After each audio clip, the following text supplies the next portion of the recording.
Hi, good morning, my dear student. Today we are going to discuss your class 12th history chapter Framing the Constitution.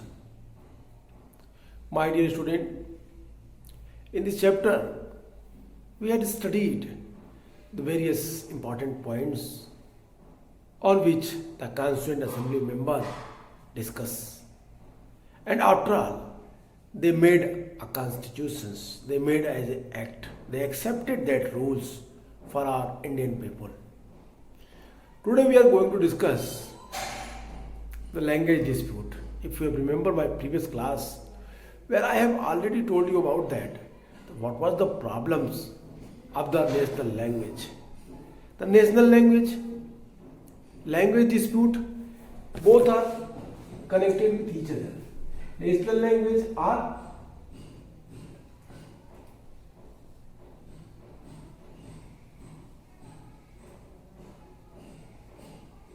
national language. It means what I am telling, that every nation, I mean to say that the sovereign nation have their only one national language. So when India was going to free, the Constituent Assembly member decided that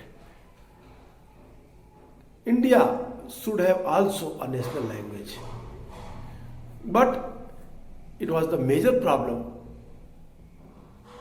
on the Constituent Assembly that which language accepted, which language adopted as a national language.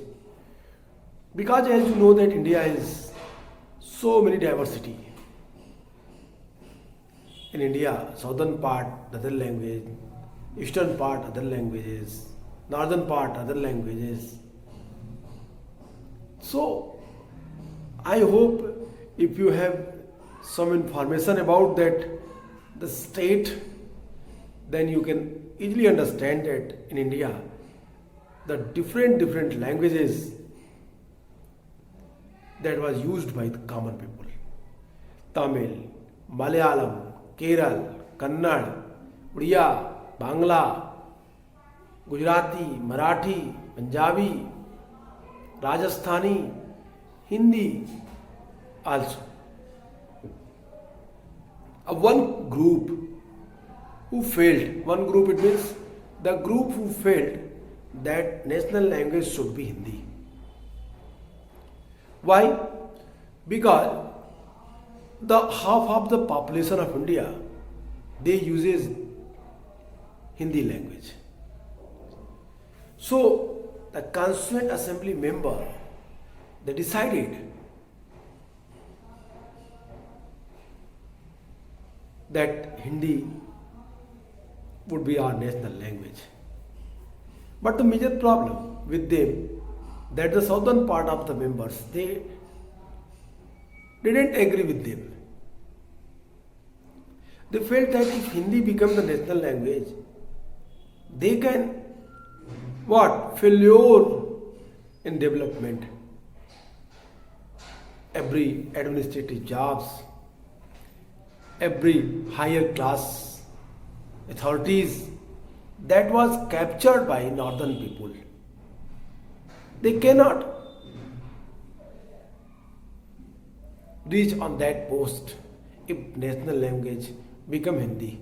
So that's why they envied and they disagree with the national language as Hindi. I hope you have remember where I have discussed about that this statement of Mahatma Gandhi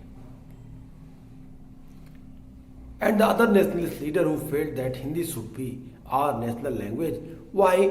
Because in Hindi there are the various words which is taken from the other language. In Hindi, you also use the Arabic language word, the Persian language word, English language word, Urdu language word. These are all words used in Hindi. So Mahatma Gandhi forcefully emphasized that key in Hindustani language, it should not be the Sanskrit, I mean to say that the difficult word of Sanskrit, it should not be accepted. कहते हैं कि ना वो संस्कृत निष्ठ हिंदी हो, ना ही वो संस्कृत निष्ठ हिंदी हो, ना ही वो फारसी निष्ठ उर्दू, बल्कि वो एक ऐसी भाषा हो जिसमें रीजनल लैंग्वेज की वर्ड हो और दूसरी भाषाओं से भी आए हुए शब्द जिनका प्रयोग भारतीय लोग आसानी से कर रहे हों, उन भाषाओं को भी इसमें प्रयोग किया जाए। ये बातें महात्मा गांधी कह रहे थे। तो अगर इन चीजों के आधार पे आप समझना चाहेंगे तो आप पूरी बात को आसानी से समझ सकते हैं। कैसे, क्या, किन बातों पे मैं प्रश्न कर रहा हूं? मैंने आपसे कहा कि जब आप एक राष्ट्रभाषा की बात करते हैं, whenever you will discuss that the one national language should be for everyone, every citizens, you have to think in your mind that the demography of India, that the culture of India, that is not equal. In the very last time, I mean to say that काफी पुराने समय से भारत में भाषा के संबंध में विविधता दिखाई देती है। तो यही समस्या संविधान सभा के सदस्यों के सामने भी दिखाई दी। बुक में सबसे जो महत्वपूर्ण बात थी कि हिंदी की जो हिमायत कर रहे थे लोग, प्ली फॉर हिंदी कर रहे थे, वो किस आधार पे कर रहे थे, उसके पीछे क्या एम था? अगर आप देखें तो कहता है in one the earliest session of the constituent assembly, R.V. Dhulekar, a congressman from the United Province, made an aggressive plea that Hindi be used as a language of constitution making. When told that not everyone in the assembly knew that language, Dhulekar retorted, people who are present in the house of fashion a constitutions for India and do not know Hindustani are not worthy to be member of this assembly. They better leave. As the house broke up in the commotions over these remarks, Dhulekar proceeded with his speech in Hindi on this occasion. Peace in the house was restored through the Jawaharlal Nehru, the intervention, but the language issue continued to disrupt the proceeding and the agitate member over the subsequent 3 years. One very famous name who was Constituent Assembly member, their name was R.V. Dhulekar. What was the statement of R.V. Dhulekar?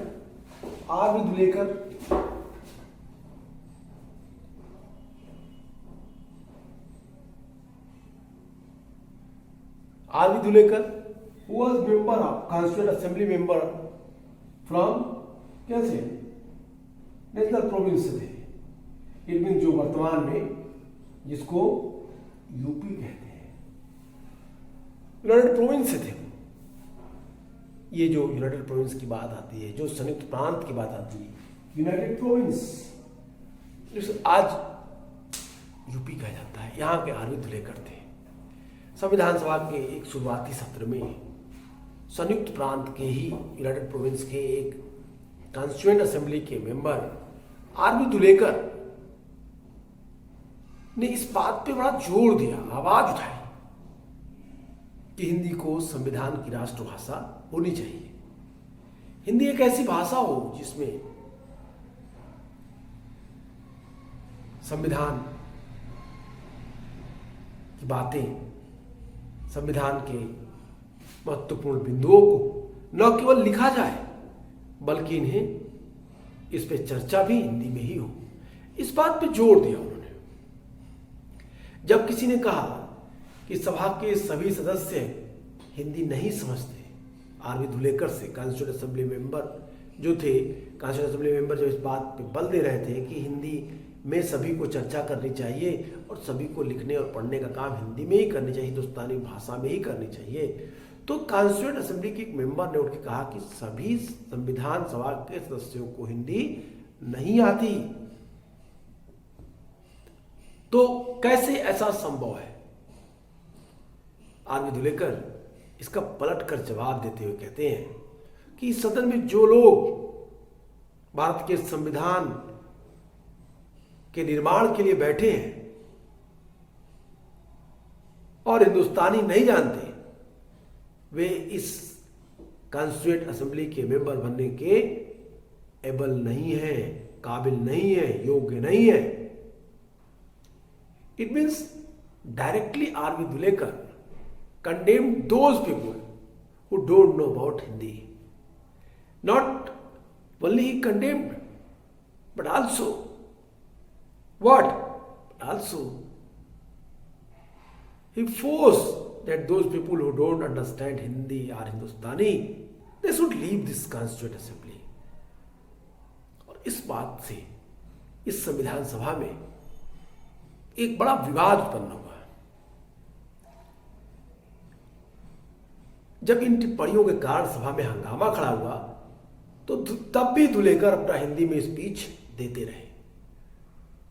Jawaharlal Nehru के हस्तक्षेप के चलते आखिरकार सदन में शांति बहाल हुई, लेकिन भाषा के सवाल पे अगले 3 साल तक लगातार कई बार जो कॉन्स्टिट्यूएंट असेंबली की बैठक चल रही थी उस पर बाधा उत्पन्न हुई।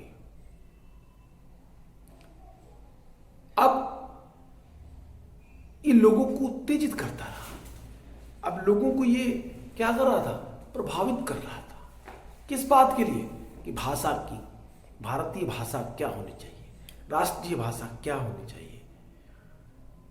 क्योंकि आरवी धुलेकर एक्सट्रीम पथ पे जाकर के ये कह रहे थे कि जिन्हें नहीं आती उन्हें संविधान सभा छोड़ देनी चाहिए। तो एक रिएक्शन का एंटी रिएक्शन होना तो वाजिब था। What I am telling you that suppose you are asking some rights with sovereignty, with generosity, that is other matter. But if you forcefully, if you want to impose your idea on others with what? Rudely, then what happened in that condition? No doubt some other people, some other groups who became against with you. और ऐसा ही हुआ। एक बड़ा वर्ग अब हिंदी का विरोध करने लगा। Almost 3 years later on 12 September 1947, Dhulekar speech on the language of the nation once again sparked off huge storm. By now, the language committee of the Constituent Assembly had produced, it is reported, and had thought a compromise formula to resolve the deadlock between these who advocated Hindi as the national language and those who oppose it. It had decided, but not yet formally declared, that Hindi in the Devanagari script would be the official language, but the transitions of Hindi would be gradual. For the first 15 years, English would continue to be used for all official purpose. Each province was to be allowed to choose one of the regional language for official work within the provinces. By referring to Hindi as the official rather than the national language, the language committee of the Constituent Assembly hoped that placed revolved the emotions and arrived at a solution that would be accepted to all.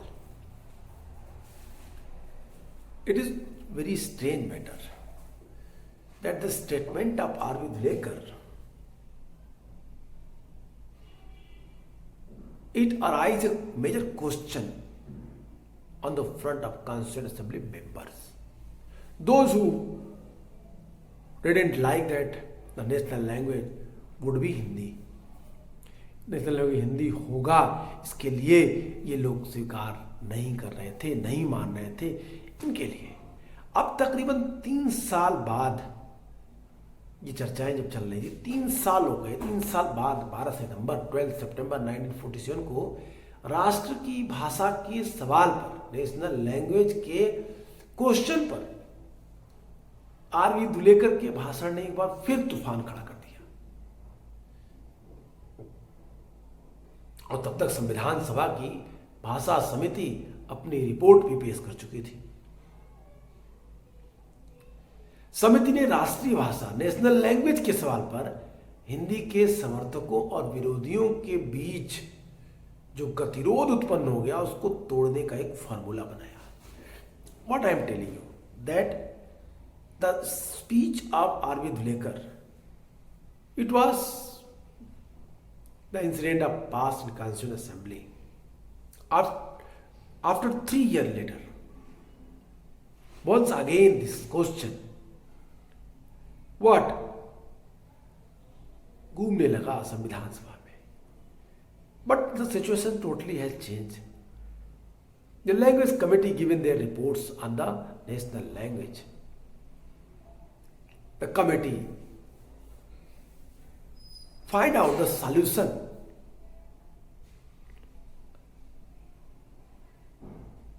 The dispute between the Hindi and the other languages groups. भाषा समिति ने उस बीच के रास्ते को निकाल दिया था, जिसमें हिंदी और हिंदी के न मानने वाले लोगों के बीच जो विवाद चल रहा था, उसके लिए क्या दिया, क्या report the. What was the report of the committee की रिपोर्ट क्या आई? तो उस कमेटी की रिपोर्ट में कुछ चीजें क्लियर थी। कमेटी की रिपोर्ट में कुछ चीजें एकदम क्लियर थी। जैसे लैंग्वेज कमेटी ने अपनी रिपोर्ट में कहा कि जो राष्ट्रीय भाषा के सवाल पे हिंदी समर्थकों और विरोधियों के बीच जो गतिरोध उत्पन्न हो गया है, उसको शांत करने के लिए एक सुझाव दिया। कहा कि देवनागरी लिपि में लिखी हिंदी भारत की राजकीय भाषा होगी। माइंड इट, भारत की क्या होगी? राजकीय भाषा होगी। Again, if you will come on the topic, the language committee, language its report and had thought of the compromise formula to resolve the deadlock between those who advocate Hindi as the national language and those who opposed it. It had decided, but not yet formally declared, that the Hindi in Devanagari script would be the official language. Mind it.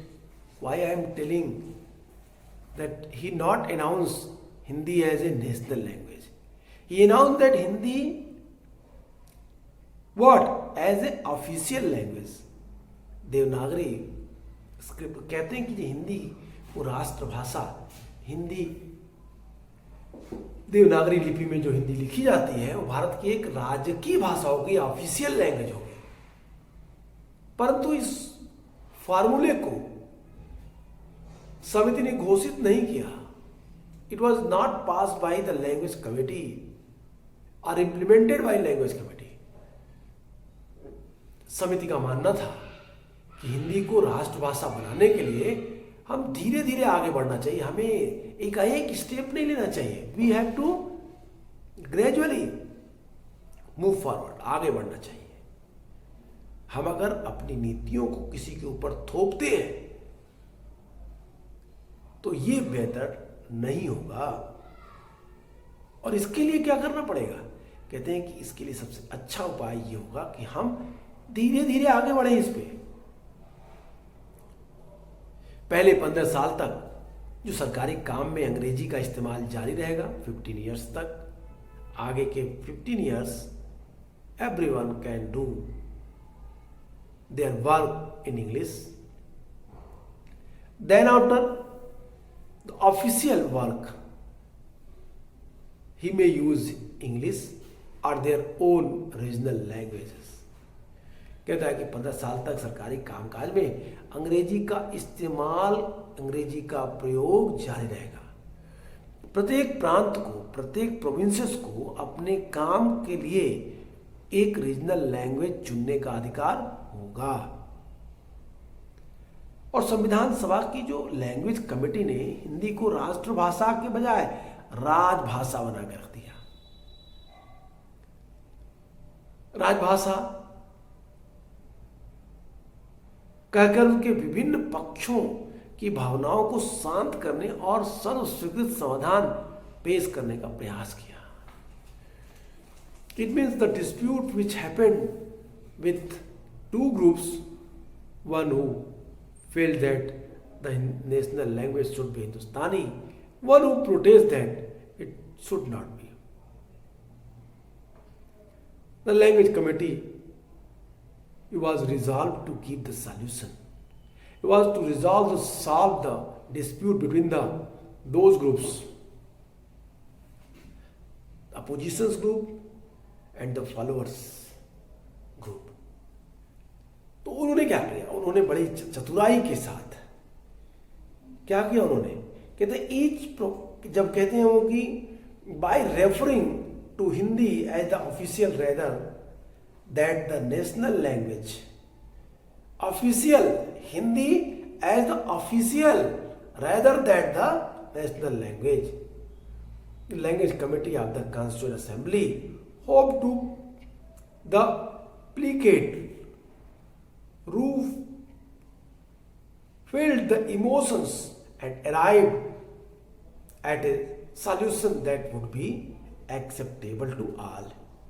Dulekar was not one who liked such an attitude of the reconciliations।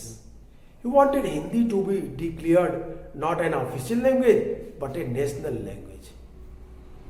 He attacked those who protested the Hindi was being forced on the national and mocked at those who said in the name of Mahatma Gandhi that Hindustani rather than the Hindi ought to be the national language।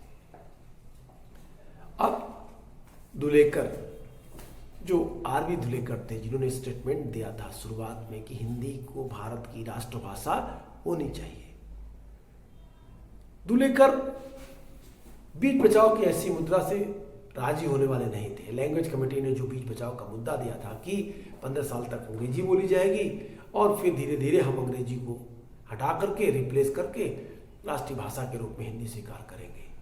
National provinces अपनी भाषा में एक official language को बना सकते थे और भारत अब नेशनल लैंग्वेज की जगह कैसी भाषा रहेगी? ऑफिशियल लैंग्वेज के रूप में काम करेगी। इस जो बीच बचाव का प्रयास था